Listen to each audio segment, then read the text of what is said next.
Har bir insonning yuragida ona yurti bilan bog'liq bir nido bo'ladi.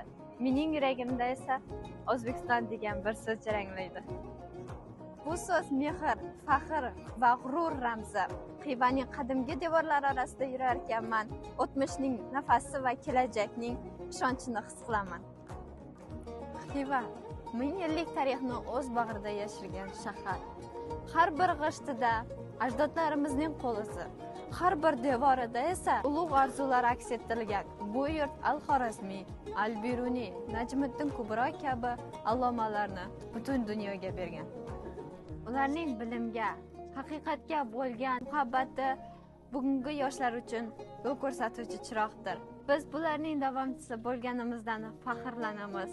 Shuningdek, kelajak tarixi bizning qo'limizda yozilmoqda.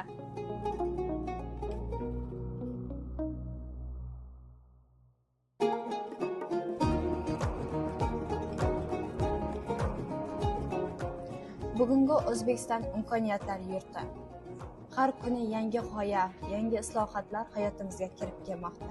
Biz yoshlarga o'qish, o'rganish, o'sish, yaratish va orzularimizni ro'yobga chiqarish uchun katta yo'l ochib berilgan. O'zbekiston bugun kosmosni o'rganayotgan, tibbiyot va boshqa hamma sohalarni rivojlantirayotgan, dunyo miqyosida o'z ovoziga ega mamlakatga aylandi. Sportda, san'atda, fan va texnologiyalarda yoshlarimiz dunyo tan oladigan natijalarni zabt etmoqda.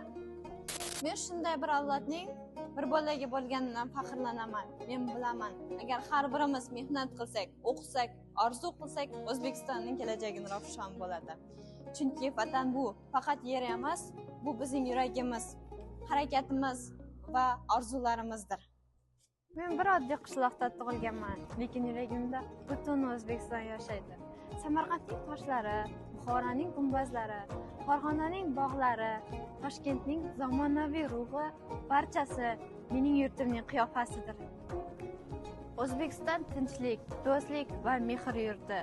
Biz butun jahon bilan hamqadam bo'lib, yangi tafakkur va yangi yondashuvlar bilan kelajak sari intilyapmiz.